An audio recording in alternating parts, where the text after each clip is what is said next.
시작. 참된 후사가 되라. 이 상속자가 되라 이 말이에요. 상속자가. 무슨 상속자가 되냐? 참된 상속자가 되라.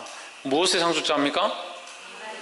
예, 하나님 나라를 이어받을 상속자가 되라.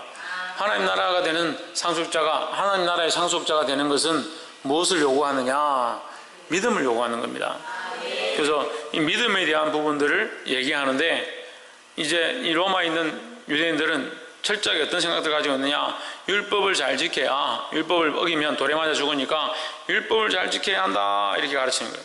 율법을 잘 지켜야 한다 가르치다 보니까 자기들도 율법에 매이고 자기와 함께 있는 자들도 율법에 매여서 칭칭 매여가지고 하나님의 은혜를 모르도록 만들어버렸다는 거예요. 공로를 의지해서 천국에 가는 것처럼 공로를 자꾸 공로를 쌓게 만들고 열심히 법을 지키게 만들고 율법자로 만들어버렸다. 그래서 하나님의 없는 율법과 하나님 없는 공로와 자기 노력과 자기 단련과 자기 수양으로 가득 차버렸다. 결국 뭐가 되느냐? 종교가 되면 종교화 되어버리고 하나님을 형상화해버리고 하나님을 우상화에 이르게 되는 그런 모습들이 가득했다라는 겁니다. 인간은요, 여러분 아셔야 되는데, 인간은 참 연약해서 보이지 않는 것을 믿기는 정말 힘든 거예요. 근데 뭐는 잘 믿냐? 보이는 건 잘 믿습니다. 그래서 무슨 일을 하냐? 보이는 것을 우상화해 가기 시작하는 거예요. 교회를 와도 하나님 잘 안 보이니까 보이는 것을 우상화하는 겁니다. 목사님 잘생겼다, 목사님 옷을 멋있게 입고 왔다, 목사님 말하는 게 카리스마 있다, 이렇게 하면 목사님을 우상화 탁 하는 겁니다. 우리 목사님, 아이고 우리 목사님, 엄마야 우리 목사님, 이렇게. 그럼 목사님 우상화해버려. 찬양인도 한 자가 멋있다 그러면 찬양인도 한 사람 어떻게 저렇게 은혜스럽게 찬양하냐? 지휘한 사람이 멋있다 그러면 지휘한 사람 저런 사람들은 국내 시립 합창단 이런 데 세워야 되는데 어떻게 우리 교회에서 이렇게 충성할 수 있을까? 오늘 어디에 무슨 행사를 가야 된다 그러면 행사를 우상화해. 그 행사에 꽂혀가지고 그 행사 때문에 잠을 못 자고 그게 중요하고 그게 정말 그것 때문에 모든 걸 다 내려놓는 것처럼. 그거 왜 그러냐? 우리 인간이 연약하다. 보이지 않는 하나님, 보이지 않는 빛에 거하시는 그 하나님 우리가 믿고 있는 거예요. 세상의 모든 종교를 만들어요. 뭘 만듭니까? 보이게 만들어요. 보이게. 불교 만듭니까? 안 만듭니까?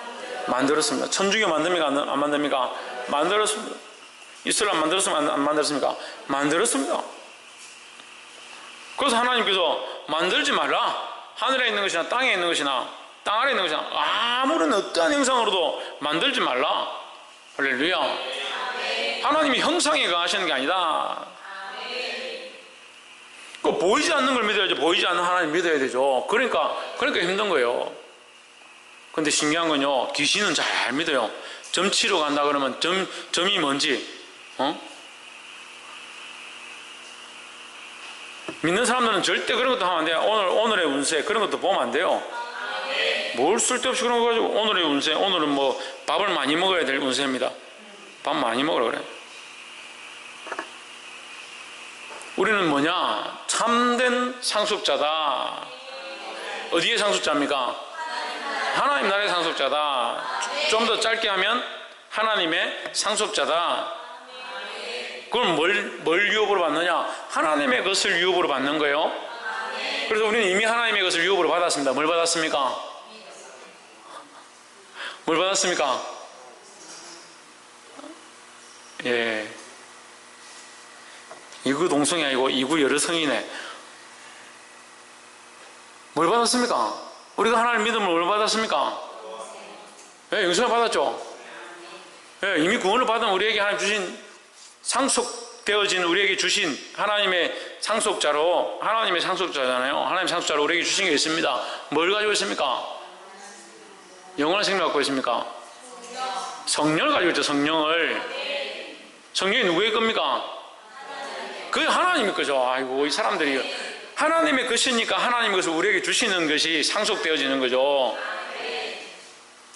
하나님 나라로도 상속 받은 게 맞아요. 받은 게 맞지만 그것은 우리가 하나님 나라에 가면 확실히 받을 것이고, 지금 우리가 하나님의 자녀로서 가지고 있는 게 뭐냐? 성령입니다. 성령. 그러니까 눈에 보이는 것들을 자꾸 추구하지 말라고요. 무엇을 먹을까? 무엇을 입을까? 먹는 거 보입니까? 안 보입니까? 보여죠. 입는 거 보입니까? 안 보입니까? 보이죠. 그러니까 자꾸 왜 보이는 걸 구하냐? 집을 주십시오. 먹을 걸 주십시오. 살만한 것들을 주십시오. 상황들을 좀 해결해 주십시오. 문제를 좀. 왜 보이는 걸 자꾸 구하냐? 이런 것들은 이 세상 사람들이 뭐예요? 구하는 것이고, 이 세상 사람들이 구하는 것이고, 우리는 저들과 뭐가 다릅니까? 그건 하나님의 자녀잖아요. 하나님의 자녀인 것이 다르죠. 그건 이 세상 사람의 자녀인, 악한 마귀의 자녀인, 이 세상의 후사를 받을 자들의 모습이고, 우리는 보이지 아니하는 하나님을 섬기는 자, 보이지 아니하는 소망이 있어야 되는 거예요. 그 하나님 우리에게 분명히 주신 게 뭐냐? 성령이다. 성령. 이 성령을 주셨기 때문에 우리가 예수 그리스도를 주라고 고백하고, 하나님 아버지를 나의 아버지라고 고백할 수 있는 거예요. 할렐루야. 그러니까 자꾸 보이는 거와 싸우지 마세요. 보이는 거 가지고. 우리는 보이지 않는 하나님 나라도 상속받을 것이고, 이미 그 약속을 받았고, 성령도, 보이지 않는 성령도 우리 안에 들어와 계신다. 그럼 누구의 이끌림을 받냐? 보이지 않는 성령의 이끌림을 받고, 보이지 않는 하나님 나라를 소망하고 있는 거예요. 근데 자꾸 싸우기는 뭐가 싸웁니까? 보이는 거 싸우니까 이게 영적 싸움이 안 되고 육체의 싸움이 되는 거예요. 집사쯤 됐으면 무슨 싸움을 해야 됩니까? 영적 싸움을 해야 되죠. 군사쯤 됐으면 무슨 싸움을 해야 됩니까? 영적 싸움을 해야 되죠. 장로쯤 됐으면, 장로가 없네. 장로쯤 되었으면 무슨 싸움을 해야 됩니까? 영적 싸움을 해야 돼요. 찬양인도자쯤 됐으면 무슨 싸움을 해야 됩니까? 영적 싸움을 해야죠. 영적 싸움을. 영적 싸움 안 하고, 야, 니 반주 왜 그렇게 하노? 니 오늘 피아노 소리 너무 크다. 마이크는 왜 그러노? 그런 싸움을 할 때가 아니고 영적 싸움을 하는 거예요. 영적 싸움을. 그래서 너 반주가 왜 그러냐? 그렇게 하면 반주에 대해서 말하는 것이 아니고 그 영적 상태를 얘기하는, 영적 상태를. 영적 상태가 안 좋으니까 어떻게 해요? 반주하다 자는 거 졸고, 예배 드리다 졸고.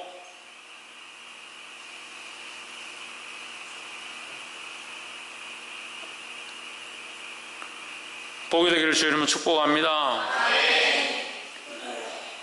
여러분, 보이지 않는 것들은 반드시 지금 이 보이는 것들과 관계되어 있습니다.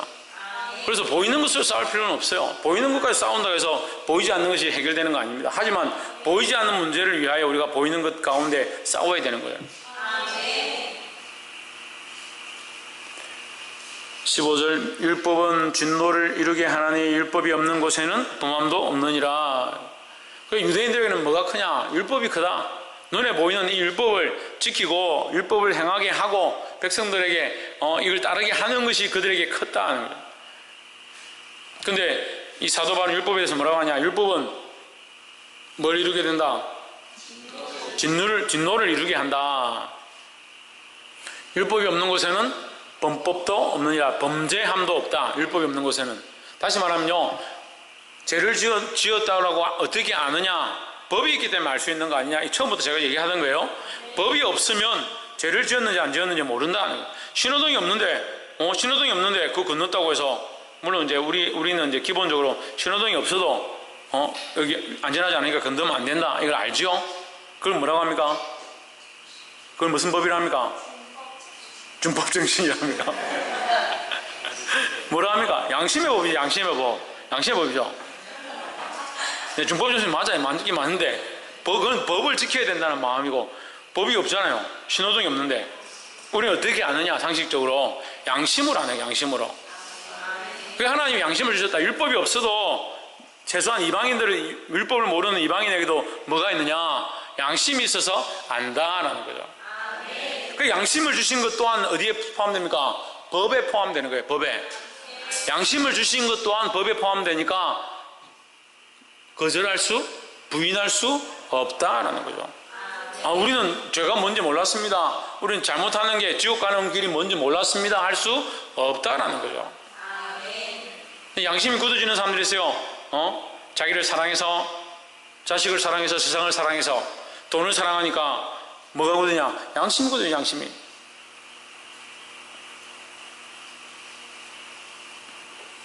돈을 주고가지고 이거 이 주인을 찾아줘야 되는데 나도 지금 돈이 필요하니까 저게는 뭐 버린 사람의 잘못이지 이렇게 하면 집어넣었다. 그럼 뭘 속이는 거예요? 아무도 본 사람이 없어요. 뭘 속인 거예요? 자기 양심을 속인 거잖아요. 그러니까 양심이 말하고 있는 이 법을 내가 스스로 어겼다는 거죠. 어겼으니까, 양심을 속였으니까 이게 뭐예요? 양심을 거절한 법이 되는 거예요. 그러니까 하나님께서 우리에게 이 은혜를 주신 거예요. 이게 양심이 있는 게 복입니다. 양심으로 느낄 수 있는 게 복이에요. 양심이 없어지니까 이게 문제가 돼요. 17살, 18살 여학생이 집에 앉아서 심심해가지고 자기 친구가 18살이 17살이 자기 친구끼리 서로 문자를 막 카톡을 주고받다가 내가 인형을 하나 구해올게. 그래, 지금 사냥하러 나간다. 그래, 빨리 갔다 오나? 나가가 놀이터에 갔는데 몇 년 동안 알고 지내던 어린 아기가 8살짜리 초등학교 1학년 아이가 놀이터에 놀고 있으니까 언니하고 같이 놀래 하고 언니 놀고 있다가 언니 집에 가서 놀자. 꼬시가 데려가가지고 집에서 죽여.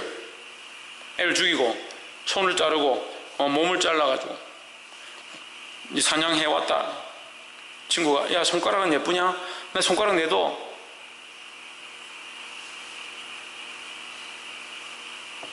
그게 지금 8세 어린 아이 유괴 사건, 토막 살인 사건 범인 2명 잡혔죠.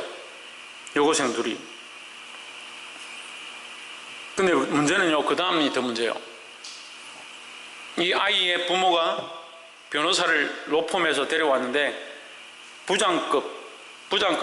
부장판사급 변호사를 3명, 일반 변호사 해가지고 총 12명. 이재용 부회장이 신문에 나갔는데 변호사들 총동원해서 삼성 로펌에 있는 변호사들 불렀는데 11명 불렀습니다. 이재용보다 더 많이 불러 12명을 데려왔어요.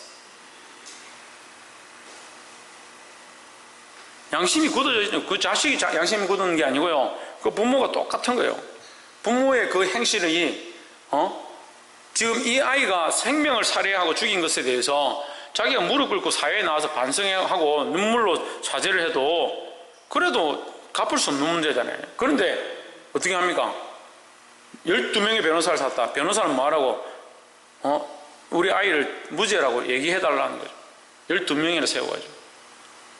죽임을 당한 그 자녀의 부모는 돈이 없어가 변호사 살 돈도 없는.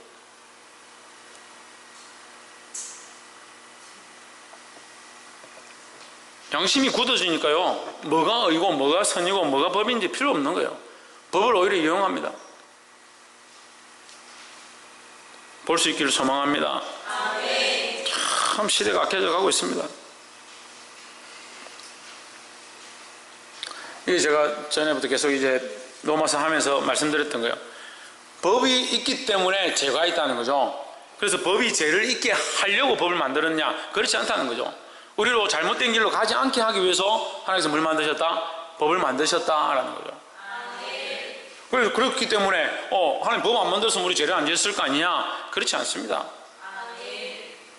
바른 길을 걸어가라고 하나님께서 우리에게 법을 허락하셨고, 그것이 하나님이 주신 우리에게 진리를 보게 하는, 바른 길을 보게 하는 척도라는 거죠. 그래서 우리가 이 바른 길을 가지 못하고 이 법을 잘 지키지 못함으로 우리는 뭘 봅니까? 우리는 죄인이구나. 우리는 죄인이구나. 죽을 수밖에 없구나. 그러므로 이 법을 만드신 하나님밖에 우리를 살리실 자가 없다. 이것을 알게 하기 위해서 율법을 주셨다라는 거예요. 그래서 우리가 구약을 보면요, 구약과 율법을 우리가 항상 같이 생각을 하는데, 율법적인 생각을 가지면 율법을 범하는 자는 어떻게 해요? 돌로 쳐 죽이죠. 간음한 자는 돌로 쳐 죽이죠. 그러면 다윗은 왜 안 죽었어요? 다윗은 왜 안 죽었어요? 솔로몬은 왜 안 죽었어요?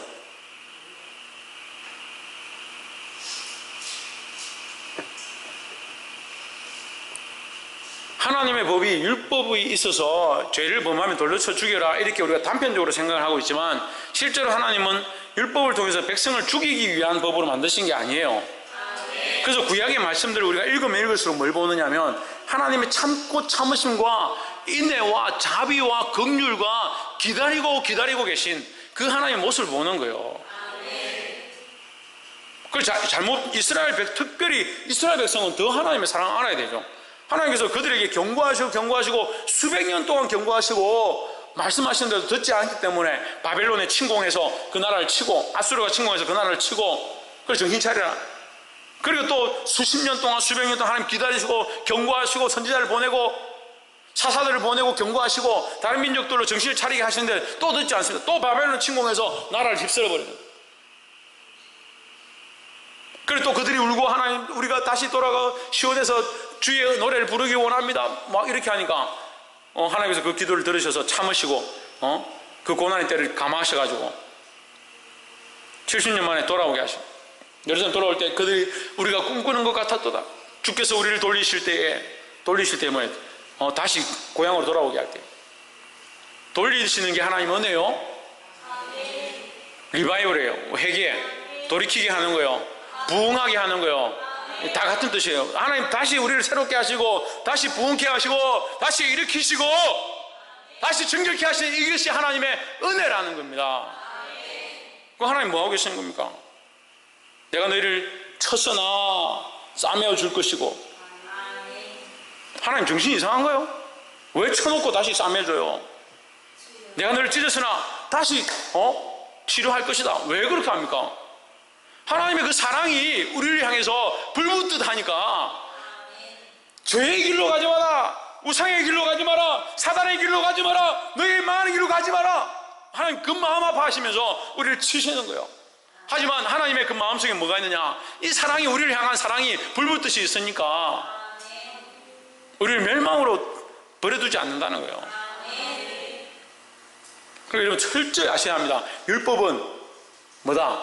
사랑이다. 율법이 사랑이기 때문에 그리스도가 이 땅에 오신 거예요. 여러분 기억해야 합니다. 율법이 심판인데 그리스도가 왜 옵니까? 율법이 하나님의 사랑이고 그 사랑 안에 이 인간들이 그 하나님의 사랑 앞에 만족함을 보이지 못하고 믿음으로 살지 못하니까 누구를 보내시냐? 그리스도를 보내신 거예요. 그 율법을 주심도 우리를 죄를 나타나게 하게, 범법하게 하기 위해서 주셨다라고 표현되어 있지만 이것은 결국 죄를 알아서 누구를 알도록? 하나님을 찾도록. 자식을 키워본 사람이 쉽게 알아요. 자식을 키우면 어린아이 조금 커가지고 좀 이렇게 걸어다니기 시작하고 뭘 만지기 시작하고 이렇게 하면 3, 4살쯤 돼가지고 아니면 조금 더 한 7, 8살쯤 돼가 엄마가 어디 갔는데 혼자서 크레파 쓰고 뭐고 요리한다고 뭐 꺼내가지고 막 이렇게 집안을 엉망이처럼 만들어 놓으면 할 때는 엄마한테 잘하고 예쁘게 해야지 해놓고 집안을 엉망이처럼 만드는 거예요. 그럼 엄마 오면 혼날까봐 무서워서 숨어 있습니다. 근데 엄마가 와서 어떻게 합니까? 이놈의 가스나 집안을 이게 뭐 두드려 패가지고 막 피가 나게 그렇게 합니까? 그렇지 하지 않죠. 하지만 경고하죠. 다시 이렇게 하면 안 된다. 얘야 위험하고 다칠 수 있고 네가 이렇게 해도 정리가 안 되지 않느냐. 네가 할 수 없다는 거예요. 네가 할 수 없다는 거예요. 우리가 할 수 없다는 거예요. 누가 필요하냐? 하나님의 도우심이, 아버지의 도우심이 필요하다는 거예요. 그걸 가르치는 게 뭐다? 율법이다 라는 거예요. 그래서 율법을 뭐라고 합니까? 마태복음 율법을 뭐라고 합니까? 무슨 선생이랍니까? 몽학선생이다. 몽학선생이 뭡니까? 신희경? 천정민? 박승리? 서건태? 홍진우? 최원영? 내가 이걸 한 10번 한 것 같은데 노예입니다. 노예. 몽학선생은 노예입니다. 누구의 노예냐? 주인의 노예입니다. 주인의 노예인데 주인의 자녀를 학교에, 유치원이나 학교에 데려가는 그 길을 안내하는 노예다. 이 아이를 집에서 유치원까지 데려가는데 쓰임받는 노예다. 율법이 뭐냐? 이 노예다. 누구의 노예냐? 하나님의 종이다. 하나님의 종이다. 노예란 말이 듣기 좀 안 좋으니까 종이다. 하나님의 도구다. 뭘? 우리를, 하나님의 자녀를 바른 길로 인도하는, 바른 길까지 구원의 장소, 예수 그리스도가 아니고는 안 되는구나, 하나님의 은혜가 아니고는 안 되는구나, 여기까지 끌고 가는 몽학 선생이다. 여기까지 끌고 가는 종이다 이 얘기예요. 그래서 율법은 우리의 죄를 알게 하고 하나님의 진노를 깨닫게 해서 뭐하게 하냐? 회개하기 원하고 하나님의 도우심으로만 구원받을 수 있다는 것을 알게 하는 도우는 자이다 하는 거예요. 그 얘기를 이렇게 간단하게 써놓은 거예요. 16절에 그러므로 후사가 되는 이것이 은혜에 속하기 위하여 믿음으로 되나니, 이렇게 로마서는 이렇게 번역이나 이게 글의 순서에 따라서 굉장히 어려워집니다. 근데 이것을 우리가 에베소서하고 다시 엮어서 보면 은혜에 속하기 위하여 믿음으로 된다, 이것을 거꾸로 보면 돼요. 믿음으로 말미암아, 그 은혜를 인하여 믿음으로 말미암아 구원을 얻었다. 그 하나님의 은혜가 있기 때문에 우리가 믿을 수 있다. 우리가 믿고 그 은혜에 속하여 구원을 얻었다, 이런 얘기예요. 상속자가 되었다 이 말이에요. 상속자가 되는 그것이 은혜 속에 속하기 위하여 믿음으로 되나니, 이게 어렵잖아요. 상속자는 믿음으로 말미암아 그 은혜를 받게 된다, 이렇게 해서 보시면 돼요. 그러니까 하나님의 상속, 그 은혜의 상속은 무엇으로? 믿음으로 된다. 믿음으로 된다. 그죠? 이해가 안 돼요? 그럼 보십시오. 이 화면을 보십시오. 그러므로 상속자는, 이까지 이해되시죠? 네. 상속자는 뭐로 된다? 믿음으로 된다. 믿음으로 된다. 이것이 뭐다? 은혜다. 그죠? 예. 네. 그래, 상속자가 믿음으로 되지 않고 어떤 돈을 많이 벌어서 된다, 또는 사람을 100명 전도해야 된다, 이렇게 했으면 그건 은혜가 아니고 공로가 되는 거예요. 공로가. 어떤 자기의 탑을 쌓아야, 자기의 어떤 실적을 내야만 얻을 수 있는 것이 구원이다, 이렇게 하면 그것이 은혜가 아니잖아요. 그래서 은혜가 되기 위해서는 하나님께서 우리에게 은혜로 그저 주심만 되었다, 이것은 뭐로 되느냐? 믿음으로만 된다는 거예요. 그래서 왜 얘기를 합니까? 우리가 받은 구원이 우리의 공로냐? 이렇게 묻는 거예요. 우리가 천국의 백성 된 것, 하나님의 상속자가 된 것이 우리의 공로냐? 율법을 잘 지켰었냐? 율법을 열심히 따라가고 그 율법대로 열심히 하나도 안 거르치고 줄 거 가면서 1번, 2번, 3번, 4번, 5번, 6번, 7번, 8번, 9번, 10번 내가 다 지켰네, 그래서 나는 완전한 자다, 이렇게 했기 때문에 부자 청년처럼 우리가 구원을 받은 것이냐? 그렇지 않다. 그것 때문에 구원을 받은 것이면 우리는 공로자가 된 것이 아니냐? 그게 아니다. 우리는 상속자가 되었다. 우리의 능력이 아니고 우리의 재능이 아니고 우리의 열심이 아닌, 그 돈으로도 못 가고 뭐요? 돈으로도 못 가요, 힘으로도 못 가요, 잘생겨도 못 가요. 그래, 제가 그래 잘생겨서 안 돼요. 믿음으로 가야 돼요. 믿음으로. 그렇게 말하면 좀 우습죠. 잘생긴 거 아니니까 저는 참 감사해요. 그래도 믿음이 있어서 믿음으로 가는 거예요. 의협보도 못 가요. 의협보도 못 가요. 그래서 이거 전도하러 다니면서 우리 김정희 집사님 북치고 많이 다니잖아요. 저도 북치고 다니면서 이거 많이 불렀습니다. 돈 갖고도 못 가요, 이렇게 막 빠르게 불러요. 북치면서 막. 그럼 애들이 나오고 그랬는데, 우리의 공로를 의지해서 가는 게 아니다. 그래, 믿음으로 가기 때문에, 믿음은 우리의 공로라고 할 수 없기 때문에 믿음이 뭐다? 하나님의 은혜다. 은혜다. 그게 하나님의 선물이고, 믿음은 하나님의 선물이고, 그 은혜를 믿음으로 말미암아 하나님 은혜를 우리에게 거저 주셨다. 이는 그 약속을 모든 후손에게 굳게 하려 하심이라. 그 후손에게, 그 모든 후손에게, 여기 그 모든 후손, 그는 뒤에 꿈입니다. 누구를 꿈이냐? 아브라함을 꾸미는 거예요. 아브라함을 나타내는 거예요. 그러니까 아브라함의 모든 후손에게 굳게 하려 하심이라, 이렇게 보시면 됩니다. 그럼 믿음의 첫 조상이 누구냐? 아브라함이다. 유대인들 너희도 아브라함이 너희 첫 조상인 줄 다 인정하지 않느냐? 아브라함이 첫 조상이 된 것은 그가 율법을 잘 지켜서 된 것이 아니다. 무엇으로 되었냐? 믿음으로 되었다. 그 얘기를 하려고 하는 거예요. 율법에 속한 자에게 뿐만 아니라 아브라함의 믿음에 속한 자에게도 그러하니, 아브라함은 우리 모든 사람의 조상이라. 우리 모든 믿는 자의 조상이다. 믿는 자의 조상이다. 믿는 자의 조상된 그 아브라함이 무엇으로 구원을 얻었느냐? 너희가 말하는 그 아브라함이 믿음으로 말미암아 구원을 얻었다. 17절 기록된 바, 내가 너를 많은 민족의 조상으로 세웠다 하심과 같으니 그의 믿은 바 하나님은 죽은 자를 살리시며 없는 것을 있는 것을 부르시는 이시니라 했습니다. 그러니까 그는 누굴 믿었느냐? 하나님 믿었다는 거죠. 그러니까 하나님 믿었으니까 죽은 자를 살리신다. 이제 이 죽은 자를 살리심에 대한 이 표현을 밑에 이제 연관지어서 얘기하는 겁니다. 아브라함은 죽은 자다. 이게 죽은 자가 이제 창세기에도 나오죠. 아브라함은 죽은 자와 같은 자다. 살아도 나는 태가 끊어졌고 죽은 자와 같았다. 죽은 자는 뭐요? 생산치 못하는 자, 죽은 자라는 게. 오늘 우리에게 영적으로도 표현할 수 있죠. 우리도 죽은 자가 될 수 있습니다. 뭐 하지 못하면? 생명을 낳지 못하면, 생명을 살리는 일, 전도하는 일, 복음을 전하는 일에 힘쓰지 못하면 우리도 죽은 자가 될 수 있다는 거예요. 그래서 아브라함은 이 죽은 자와 같이 태를 생산치 못하고 자녀를 낳지 못하는 자에게 하나님께서 뭐 하셨다? 살리게 하셨다라는 거죠.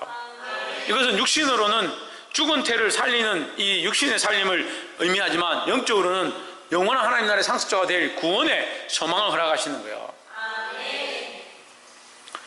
18절 아브라함이 바랄 수 없는 중에 바라고 믿었으니 이는 내 후손이 이같으리라 하신 말씀대로 많은 민족의 조상이 되게 하려 하심을 인함이라 했습니다.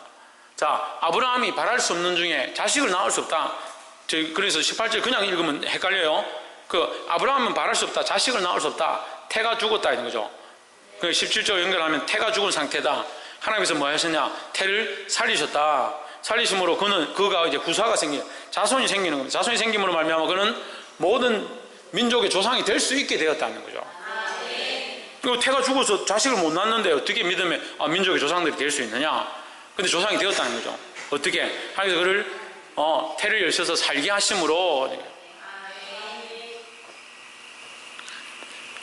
근데 이것은 결국 뭡니까? 아브라함이 하나님의 약속을 받았다는 거예요. 받게 될 때 어떻게? 믿음으로 받았다는 거예요. 하나님의 약속이 너는 복의 근원이 될지라 너로 말미암아 수많은 백성이 나고 하늘의 별과 땅의 바다의 모래같이 너희 백성이 셀 수 있나 봐라. 얼마나 많을 건지 그렇게 말씀하셨는데 그 자식을 못 낳는 이 아브라함에게 그게 되겠냐는 거죠. 근데 그가 그것을 믿음으로 하나님께서 그의 태를 열심으로 그가 이 약속을 받게 되었다라는 거죠. 그럼 우리도 믿으면 뭘 받는다? 이 약속을 받게 된다라는 거죠. 그래서 믿음으로 이 약속을 받는 우리는 뭡니까? 하나님의 후사, 상속자가 되는 것입니다. 19절 그가 백세나 되어 자기 몸에 죽은 것 같음과 사라의 태에 죽은 것 같음을 알고도 믿음이 약하여지지 아니하고 이제 이건 앞에서 설명했던 거죠. 이게 구체적으로 설명하는 겁니다. 20절 믿음이 없어 하나님의 약속을 의심치 않고 믿음의 견고가 잊어서 하나님께 영광을 돌리며 하나님께 영광을 돌리는 게 굉장히 중요합니다. 여러분 보십시오. 아무것도 없는데 어떻게 영광을 돌려요? 자식을 주신다 하셨는데 자식이 없어요. 지금 없잖아요. 없는데 어떻게 영광을 돌려요? 믿음으로 돌리는 거예요. 자, 믿음으로 돌리면 어떻게 됩니까? 하나님 하시는 겁니다. 하나님께서 주실 거고 하나님께서 역사하실 거고 하나님께서 이루실 겁니다. 그래서 제가 어제도 기도에 대해서 얘기했습니다. 기도는 내가 하기를 기도하는 게 아니에요.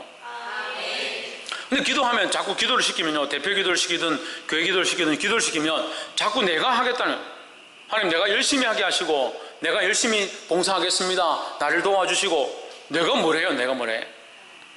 하나님 하실 것들을 기대하는 거예요. 보시면 예배에 대해서 기도하면 이 예배 가운데 이 예배를 통하여 하나님이 영광 받아주시고 하나님이 역사하시고 하나님이 말씀하시고 하나님이 인도하시고 하나님이 기름 부으시고 하나님이 통치하시고 하나님의 영광이 드러나게 도와주시옵소서. 기도를 누구에게 하느냐? 하나님께 하는 거예요. 누가 하시도록? 하나님이 하시도록. 근데 뭘 자꾸 자기가 하려고 그래요? 믿음으로 하나님 하십시오. 하나님 하십시오. 우리는요, 안 하는 게 아니에요. 너무 많이 해요. 너무 많이 해서 문제예요. 좀 그만해요, 그만해. 누구에게 해달라고 해야 되냐? 하나님께 해달라고 해야 되는 거예요. 이걸 뭐라고 합니까? 이걸 교리적인 말로, 신학적인 말로 의탁이랍니다. 의탁. 하나님께 의탁하는 거예요. 의탁. 맡겨드리는 거예요. 맡겨드리는 거예요. 믿음이 없으면 못 맡겨드려요. 믿음이 없으니까 어떻게 합니까? 내가 나는 내가. 어떤 집사님은 정말 믿음이 좋아서 그걸 자기 돈을 다 내가지고 자기가 직접 다 해가지고 다 해내더라. 그게 놀라운 믿음일 수 있습니다. 하지만 반대로 보면 하나님께 맡겨드리지 않는다.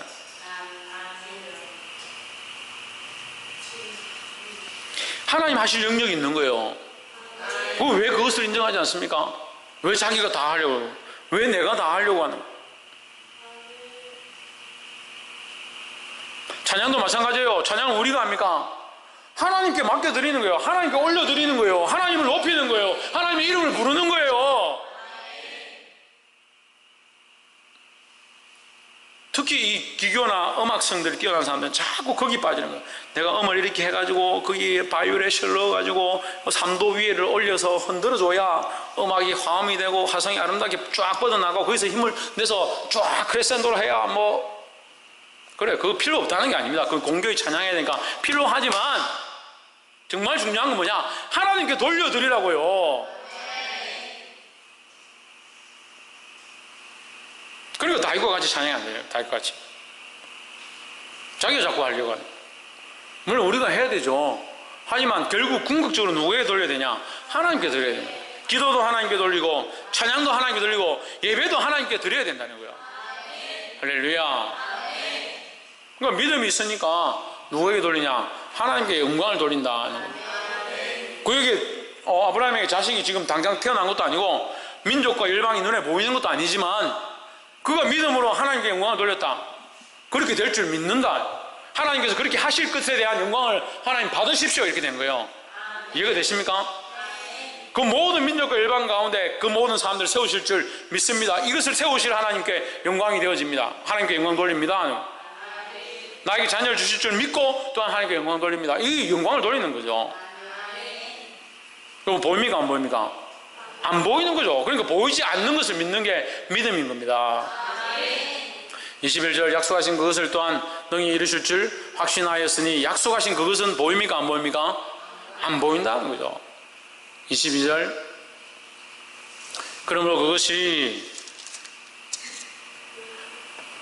그에게 의로 여겨졌느니라. 그것이 뭡니까? 그것이는 21절을 꾸밉니다. 약속을 뭐하는? 믿는 것. 그러니까 믿는 것, 아무거나 믿는 것이 아니라 하나님과의 약속을 믿는 것. 하나님과의 약속 믿는 걸 더 줄이면 하나님을 믿는 것. 하나님 믿는 것을 의로 여겼다라는 거죠.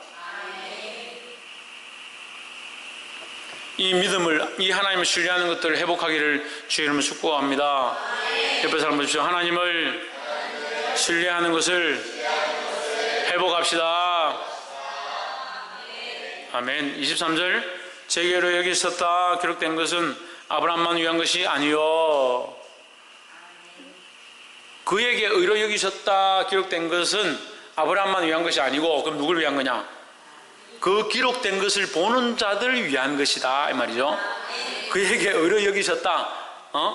우리가 성경을 읽다 보니까 아브라함이 뭔가 해서 의로 여긴 게 아니고 그가 하나님의 그 언약을 믿었다. 그러므로 하나님 그것을 의로 여기셨다. 이것을 우리가 깨달았다는 거예요. 거기 있는 자들이 그걸 깨닫죠.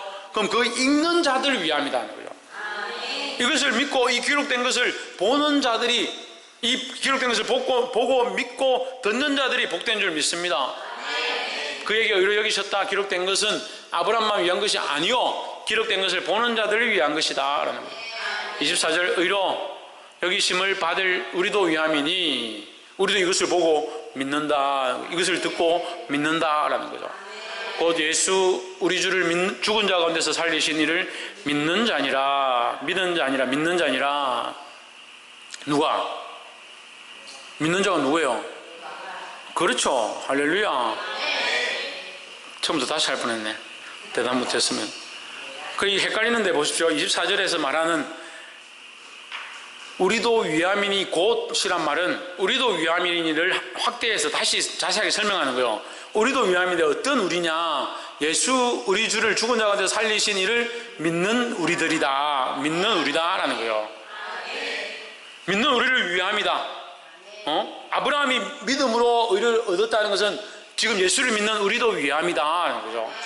그럼 우리도 똑같이 예수를 믿음으로 어떻게 된다? 어떻게 된다? 의롭게 된다. 의롭게 되면 뭐가 된다? 상속자가 된다.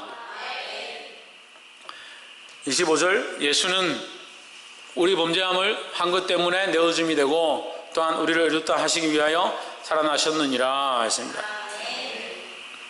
네, 이것도 이제 간단하게 말하면 우리 죄 때문에 죽으시고 우리를 살리기 위하여 살으셨다.